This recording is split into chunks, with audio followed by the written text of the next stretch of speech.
Bismillahirrahmanirrahim. Assalamu alaikum student. I'm your teacher Miss Sana. Today we have your lesson number 3, chemical combination, and here goes your lecture number 1. So we have studied in the previous classes that there are two kinds of changes, the physical changes and the chemical changes.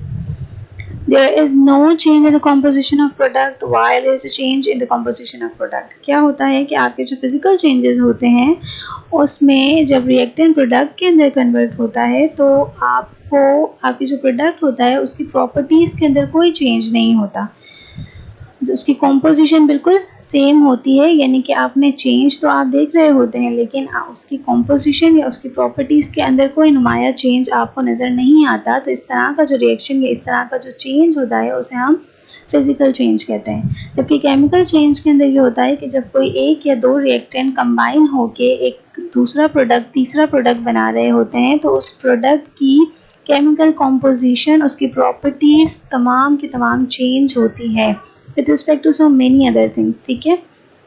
जबकि physical changes के अंदर जो है वो आपको colour change या texture change या shape change जो है वो वाज़े नज़र आ रहा होता है। कभी कभी ऐसा होता है कि आप फ्लोर देखते हैं तो फ्लोर जब नया बनता है ना तो उसकी जो सरफेस होती है वो बहुत स्मूथ होती है, लेकिन कुछ टाइम बाद जब उस फ्लोर को बहुत ज़्यादा इस्तेमाल किया जाता है या जिस तरीके से इस्तेमाल किया जाता है या आपका जो इन्वायरमेंट पर उसका जो इन्वायरमेंट का जो उस पर असर हो रहा होता है या मौसमी असर जो उस पर हो रहा होता है तो उससे क्या होता है फ्लोर का टेक्स्चर चेंज हो जाता है। कई बार कुछ प्रोडक्ट्स के कलर चेंज हो जाते हैं या शेप चेंज हो जाते हैं, तो ये तमाम चेंजेस जो हैं वो हम काउंट करते हैं फिजिकल चेंज में। इसी तरीके से change of state is also count in physical change. जैसे कि आपके पास जो आइस है वो वाटर की कौन सी फॉर्म होती है, हमने पढ़ा है कि आइस जो है वो वाटर की सॉलिड फॉर्म होती है या सॉलिड स्टेट होती है। जब टेम्परेचर चेंज की वजह से वो सॉलिड स्टेट से लिक्विड स्टेट में कन्वर्ट होता है तो ये चेंज ऑफ स्टेट भी जो है वो फिजिकल चेंज के अंदर काउंट होती है, ठीक है। लेकिन जब हम बात करेंगे केमिकल चेंज की तो केमिकल चेंज के अंदर जो हमें वाज़े नज़र आने वाली जो प्रॉपर्टीज़ हैं इसकी वो टेम्परेचर चेंज है, वो ऑर्डर चेंज है, यानी कि स्मेल जो है वो क्रिएट होती है। इसके अलावा प्रेसिपिटेशन बनते हैं, प्रेसिपिटेट्स बनते हैं जो आप आगे पढ़ेंगे, और इसके अलावा bubble formation does also count in chemical changes, ठीक है।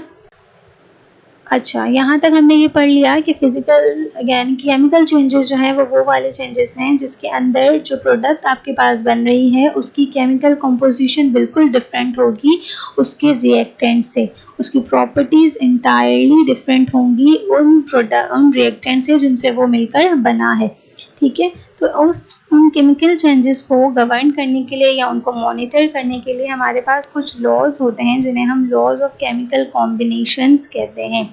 These laws include conservation of mass, law of constant composition or definite proportion, law of multiple proportion, law of reciprocal proportion.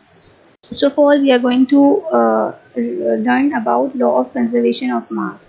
Lavoisier was a French chemist जिन्होंने हमारे जो reactant से product बन रहा होता है उनके दरमियान मास रिलेशनशिप को डिफ़ाइन किया, डिस्क्राइब किया और उसको स्टडी किया, ठीक है। उसकी स्टेटमेंट ये थी कि matter can neither be created nor be destroyed during a chemical reaction, जिसको हमें आसान लफ्ज़ों में ये कहेंगे कि किसी भी केमिकल रिएक्शन के दरमियान रिएक्टिंग सब्सटेंस का जो इनिशियल मास होता है वो हमेशा जो आपका फाइनल प्रोडक्ट होता है उसके मास के बराबर होता है, ठीक है। आपका जितना, मैं रिपीट कर रही हूँ कि आपका जो केमिकल रिएक्शन होता है उसमें जो रिएक्टेंट साइड आपकी होती है उनका मास आपके फाइनल प्रोडक्ट के मास के बिल्कुल बराबर होता है, ठीक है। अच्छा, इस लॉ की डेमोन्स्ट्रेशन हम इस तरीके से कर सकते हैं कि जब वाटर फॉर्मेशन होती है तो वाटर फॉर्मेशन हाइड्रोजन और ऑक्सीजन की यूनियन से होती है। तो जब आप हाइड्रोजन और ऑक्सीजन को यूनाइट करेंगे और वाटर फॉर्म होगा तो उसमें हाइड्रोजन का इनिशियल मास आप ले लें या वेट ले लें और ऑक्सीजन का इनिशियल मास या वेट ले लें, इन दोनों का कंबाइंड मास जो है वो आपके वाटर मॉलिक्यूल जो बना है उसके बराबर होगा, बिल्कुल।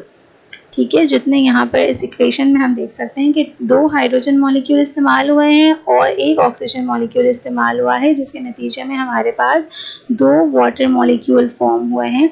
तो इनिशियल हाइड्रोजन का 2 हाइड्रोजन मॉलिक्यूल का मास और ऑक्सीजन मॉलिक्यूल का मास कंबाइनली जो होगा वो उतना ही मास होगा जो 2 वाटर मॉलिक्यूल का मास होगा। मज़ीद इस लॉ की प्रैक्टिकल वेरिफिकेशन जो है वो एक जर्मन केमिस्ट लैंडोर्ट ने की और उन्होंने बहुत सारे डिफरेंट केमिकल रिएक्शंस परफॉर्म किए टू प्रूव दिस लॉ। और उनका जो सबसे सक्सेसफुल रिएक्शन था वाज दैट कि उन्होंने एक एच शेप्ड ट्यूब ली जिसके 2 लेम्स थे और उन्होंने उन दोनों लेम्स को नाम दे दिया ए एंड बी। उन्होंने क्या किया, ए लेम को जो है वो AgNO3 जिसको हम सिल्वर नाइट्रेट भी कहते हैं उससे फिल किया और बी लेम को उन्होंने HCl यानी हाइड्रोक्लोरिक एसिड सॉल्यूशन से फिल किया। ठीक है, इसके बाद उन्होंने क्या किया, ताकि किसी भी तरह का स्केप, केमिकल का भी स्केप ना हो या गैसेस का स्केप ना हो सके, उन्होंने सील कर दिया। ये पूरी ट्यूब को उन्होंने अच्छी तरीके से सील किया और उसके बाद जो है उन्होंने वर्टिकली, जिस तरह ये आपको ट्यूब नज़र आ रही है, वर्टिकली इस ट्यूब का इनिशियल वेट जो है वो नोट कर लिया बिफोर मिक्सिंग द सॉल्यूशन। ठीक है, इसके बाद उन्होंने इस ट्यूब को इन्वर्ट करके, शेक करके अच्छी तरीके से तमाम मिक्सचर को मिक्स किया, जिसके नतीजे में ये वाला केमिकल रिएक्शन इस ट्यूब के अंदर हो गया। जिसके अंदर सिल्वर जो है वो हाइड्रोक्लोरिक एसिड के Cl यानी क्लोरीन से मिलकर AgCl बनाता है, सिल्वर क्लोराइड बनाता है और NO3 जो है वो हाइड्रोजन के साथ कंबाइन होके HNO3 जिसको हम नाइट्रिक एसिड भी कहते हैं वो बनाता है। तो AgCl के वाइट प्रेसिपिटेट होते हैं जिसे हमने यहाँ मेंशन किया। नाइट्रिक एसिड और HCl और AgNO3 these 3 are in liquid form। ठीक है, जबकि AgCl जो है, सिल्वर क्लोराइड जो है वो वाइट प्रेसिपिटेट की फॉर्म में होता है जिसे हम पाउडरी फॉर्म भी कहते हैं।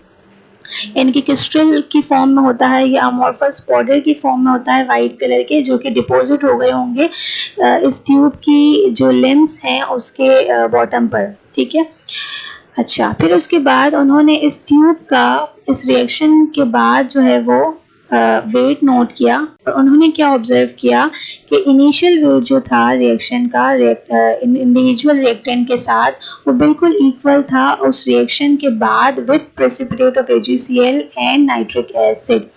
तो कंक्लूजन क्या हुआ कि हमारा law of conservation of mass जो है वो इस प्रैक्टिकल एक्सपेरिमेंट के थ्रू प्रूव हो गया कि मास can neither be created nor be destroyed.